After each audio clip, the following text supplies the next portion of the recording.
to Eat Your Backyard, my YouTube channel where I help you create your own fruit forest. And I'm standing here next to one of the best specimens of Phoenix Reclinata, a type of date palm, clumping date palm, commonly known as Senegal date palm. This is one of the nicest clumps I know of here locally, and I thought I would show it to you. Now, the streaming on this phone is not great. I'm getting a new phone soon, so bear with me. But I will be releasing a in-depth video on the Senegal palm very soon, on this palm, in which I'll cover every aspect of it. But I thought today we'd just wander around it on this beautiful Sunday morning, have a live stream, and see what you think. I know a thing or two about this date palm, but I don't know everything about it. They say the fruit is edible. And of course, having the name date palm, that's easy to believe. This sucker is old. And you can see that it's got the prerequisite spikes inside. Pretty predictable spike pattern on the frond itself, so not too bad. But even the tips of this sucker are going to poke you. It's a very, very rigid, you see how it's folded like that? It's a very rigid palm frond, and it's one of the more spiky. This makes Phoenix Robolini, the Robolini palm, look like an amateur. It's the giant version of it, I would say. And it can get pretty tall. They say it can get up to 30 meters tall. You can see it's a beautiful looking palm. It has, even though it has that very spiky type of palm frond, it weeps when it gets longer. It kind of droops down and creates this nice, almost coconut tree effect. So it's a beauty. Now this one is about probably 20 feet in circumference. Let's see if we can.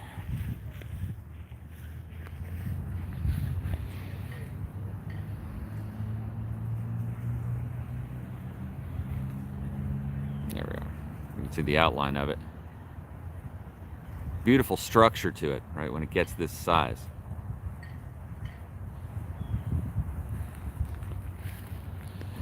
And it's got a lot of smaller growth. Now you can get rid of these as they grow, but it really wants to clump, so you have to let some of them go. But it looks like we've let go of the rope on this one completely, and it is going full on in all directions, which I actually love. I think it's quite beautiful. It's the perfect specimen here to just establish itself. Nobody really knows what's going on inside that clump. You're not getting in there. It is dense. There's critters and creatures that live in there. And considering that it produces copious amounts of fruit, and I'm going to be watching this one to see if I can maybe sample one in the near future, within the next year.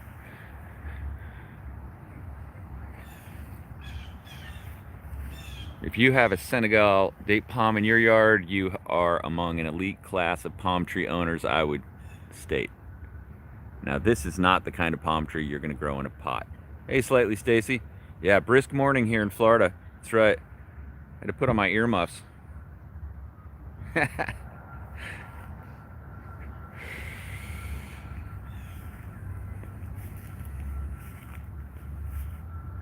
This one I would not recommend for the backyard. Maybe the front yard, if this is going to be the one big specimen type of thing in your front yard, this could be an interesting option. I'm actually trying to come to terms with the one big specimen in my front yard, which is a laurel oak tree. It's just gotten gigantic. We're going to be making some videos about harvesting some of the more straight sticks from that thing. The wood is like incredible hard wood if you let it cure. So before we have it trimmed, I'm going to have a professional come over and trim it. Before we have it trimmed, I want to harvest some wood. I'll take you along on that. That's a lot of fun. This is something we've been doing with that tree for years. Even have gotten some big blocks of it that a friend of mine is turning into, he's going to turn them into pyramid-shaped blocks of wood. Yeah, that wood is like a special treasure. And, you know, you might have heard the term smoke on oak, but in terms of firewood, there is nothing finer. It's so dense it will just burn forever, but it just seems a shame to burn it since it's such an excellent, excellent strong wood. I've never encountered anything like it in terms of what I've had in my yard. Oh yeah, sure thing, Slightly Stacy. I'm stoked to have you on the stream. I wish I had a better phone, but if wishes were fishes, yeah, aren't they cool? Amethyst, yeah, hey Amethyst, good to see you. Thanks for jumping on. Yeah, they are cool. I love the architecture of the thing, the way it weeps down, and especially this. I don't know how good the image is on this phone. I keep talking about it. Sorry, but I wish you could see what I'm seeing, and that's what this new phone's going to get us. But you'll see it in the video that I'm releasing, certainly, because I'll fly the droney all around this thing, and I'll get all the info, and I'll even interview some palm nuts people that I know that are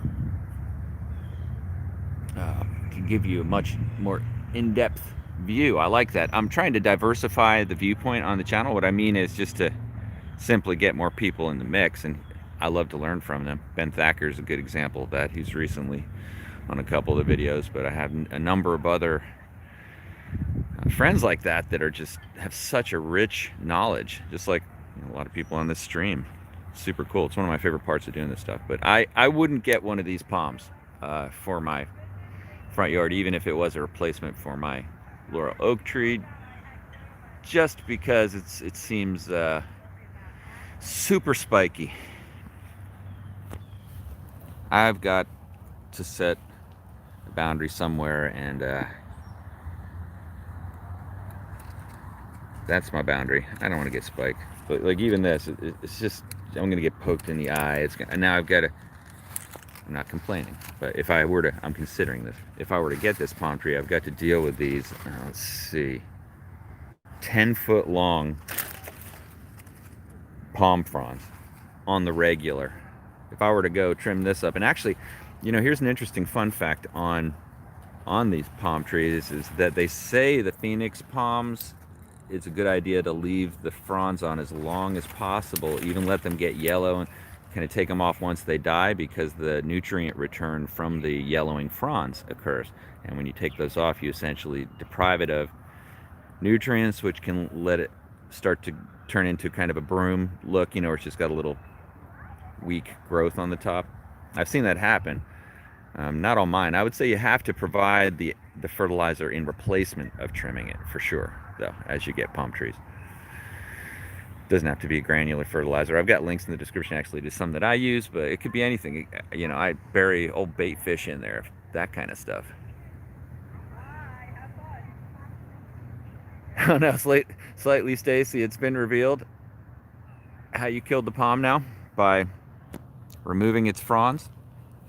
Yeah, every palm is a little bit different set of qualities, but the Phoenix types, and the Phoenix Robolini is another type.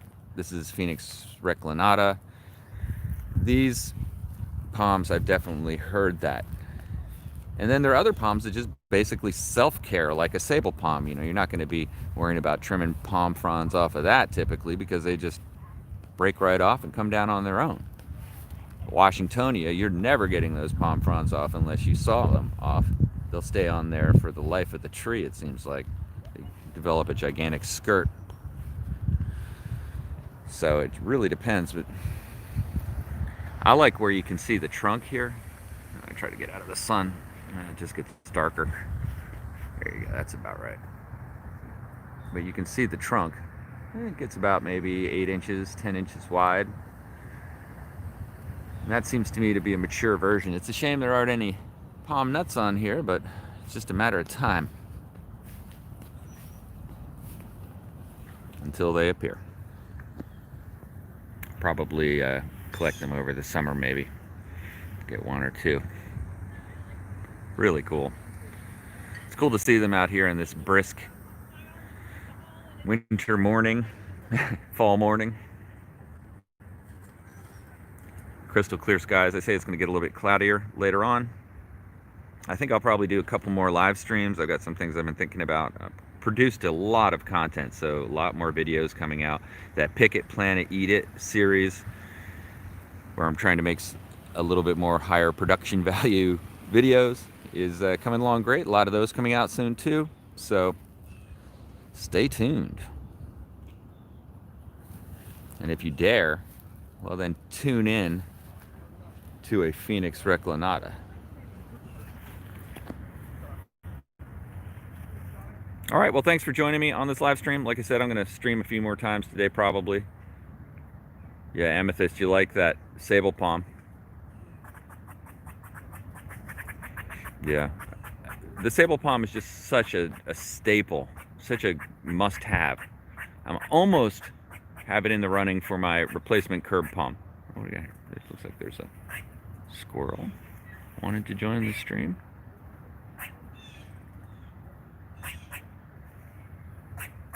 Oh, you see that squirrel?